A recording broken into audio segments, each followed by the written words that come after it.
mengecewakan. Hari-hari Nadira terasa begitu indah karena dilaluinya dengan seseorang yang sangat dicintainya. Sesibuk apapun, Arsen selalu meluangkan waktu untuk bisa bersamanya. Tak ada lagi kesedihan, apalagi air mata yang menghiasi wajah cantiknya. Kini dirinya semakin terlihat menarik di mata suaminya. Pria berperawakan tegas itu tak bisa tertidur sebelum bercinta dengannya. Hampir setiap malam Nadira dibuat tak berdaya karena keperkasaan Arsen benar-benar luar biasa. Seperti malam itu, Arsen yang baru saja pulang tepat pukul 10.30 malam, seketika terpana melihat istri cantiknya sedang bersantai di sofa dengan mengenakan dress pendek tanpa lengan. Dengan tatapan penuh gairah dia melangkah mendekati Nadira, duduk di sampingnya dan mulai menciumnya dengan penuh hasrat. Namun tidak berapa lama Nadira langsung mendorong dada bidangnya sembari berujar, "Mas, ini di ruang tamu. Kalau dilihat orang bagaimana? Lebih baik kamu makan dan mandi dulu," seru Nadira. "Setelah itu?" tanya Arsen dengan tatapan memangsa. "Setelah itu ya terserah kamu," jawab Nadira dengan senyum malu-malu. "Ya sudah kalau gitu, aku langsung mandi saja. Soalnya aku tadi sudah makan bersama Boy." Arsen pun beranjak dari tempat duduk, menarik tangan Nadira melangkah menaiki tangga menuju lantai atas. Sepeninggal Arsen ke kamar mandi, Nadira langsung mempersiapkan diri untuk melayani tuntutan batin suaminya.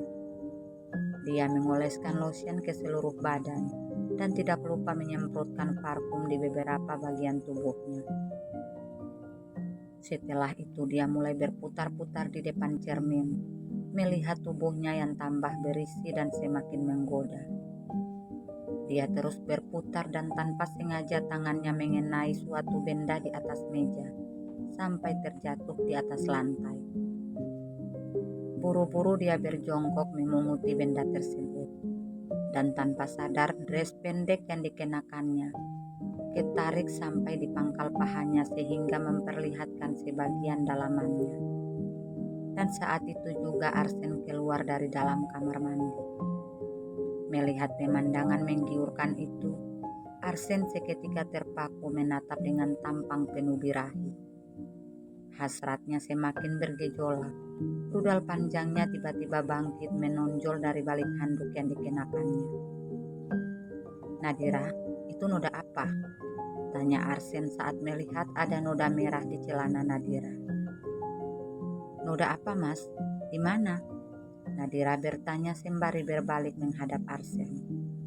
"Itu di celana dalam kamu. Apa kamu sedang datang bulan?" Arsen kembali bertanya dengan tatapan serius. "Gak tahu, Mas.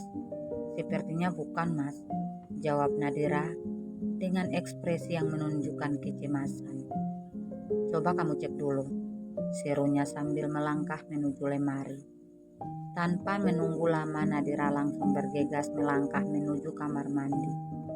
Buru-buru dia melepaskan celana dalamnya dan melihat apa yang ada di sana. Betapa kagetnya Nadira menyadari kalau dia ternyata sudah datang bulan. Mulai timbul kecemasan di dalam hati karena dia belum juga mengandung. Hampir setiap malam dia dan Arsen melakukan hubungan badan karena ingin segera memiliki keturunan. Namun usaha mereka tidak membuahkan hasil.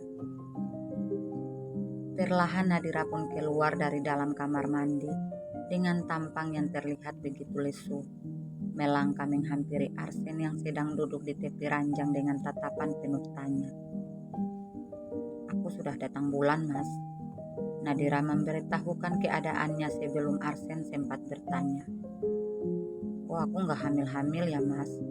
Padahal hampir setiap malam kita melakukannya," lanjut Nadira dengan tatapan penuh kekecewaan. "Mungkin belum saatnya.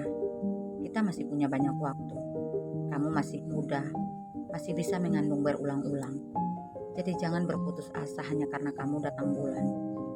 Walaupun sedikit kecewa, Arsen tetap berusaha menghibur dan meyakinkan istrinya. "Apa kamu kecewa sama aku?" tanya Nadira dengan tatapan penuh kekhawatiran. "Kita hanya bisa berharap dan berusaha. Semua tergantung pemberian Tuhan. Jadi buat apa aku harus kecewa sama kamu? Kalaupun aku kecewa, itu pada kenyataan yang tidak sesuai dengan harapan. Dan aku yakin kamu juga pasti kecewa," jawab Arsen sembari merangkul pundak Nadira dan mengecup keningnya. "Ya sudah, lebih baik kita langsung tidur. Jangan jadikan ini sebagai beban pikiran. Ingat apa kata dokter, kamu tidak boleh stres biar proses pembuahannya berjalan dengan baik." Arsen berusaha untuk tetap tegar karena tidak ingin membuat Nadira bersedih. Pagi yang begitu dingin. Hujan yang mengguyur sejak dini hari tadi belum juga berhenti. Arsen yang masih saja terbaring di atas ranjang sedang menatap ke arah jendela dengan tatapan kosong. Terlihat jelas kalau dia sangat tidak bersemangat menyambut pagi itu.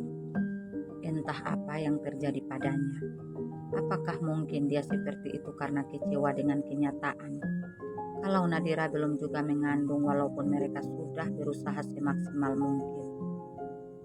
Tidak berapa lama pintu kamar mandi pun terbuka dan muncul Nadira yang hanya mengenakan handuk untuk menutupi sebagian tubuhnya. Berbeda dari Arsen, Nadira terlihat sangat bersemangat mempersiapkan diri untuk beraktivitas di hari itu. Buru-buru dia melangkah menuju lemari, mengambil pakaian dan mengenakannya. Dia memilih untuk mengenakan dress berwarna hitam. Pakaian berwarna hitam selalu menjadi pilihan Nadira di saat datang bulan. "Nad, hari ini aku berangkat ke luar kota untuk urusan pekerjaan. Kurang lebih 3 hari baru aku kembali," ujar Arsen yang sudah beranjak turun dari tempat tidur, melangkah menghampiri Nadira yang sedang berdandan di depan meja rias. "Mas, aku akan sangat merindukanmu. Seandainya aku bisa ikut bersamamu." Nadira terlihat sedih karena akan ditinggal selama beberapa hari oleh suaminya. "Aku juga akan sangat merindukanmu. Dan pasti terasa sangat berat aku melewati malam tanpa kehadiranmu." Terlihat jelas dari tatapan mata kalau Arsen tidak ingin pergi tanpa Nadira. "Kamu harus mengabariku setiap ada waktu luang. Dan berjanji untuk selalu menjaga hati, mata juga tubuhmu hanya untuk diriku," ujar Nadira sembari memeluk tubuh kekar suaminya. "Tanpa kamu minta pun aku akan melakukannya. Kamulah satu-satunya wanita di dalam hidupku untuk selamanya." Kata-kata Arsen semakin membuat Nadira yakin kalau dialah jodoh yang dikirimkan Tuhan untuknya walau dengan cara yang tidak terduga. Karena akan pergi selama beberapa hari, Arsen memutuskan untuk mengantarkan Nadira ke kampus terlebih dulu sebelum ke bandara. Mereka berdua diantar supir pribadi. Dalam perjalanan mereka membicarakan tentang masalah yang sedang terjadi. Arsen meminta Nadira untuk tidak menyinggung ataupun membahas tentang kehamilan dengan paman Dania. Pria bermata tajam itu sangat memikirkan perasaan pamannya. Arsen tidak ingin membuatnya kecewa apabila mengetahui tentang Nadira yang belum juga mengandung. Namun dia menyampaikan semua itu dengan kata-kata yang sudah difikirkan karena tidak ingin membuat Nadira tersinggung. Dengan senang hati Nadira langsung mengiyakan apa yang disampaikan suaminya. Dia sama sekali tidak merasa tersinggung ataupun kecewa, karena dia pun memikirkan hal yang sama dengan apa yang dipikirkan Arsen saat itu.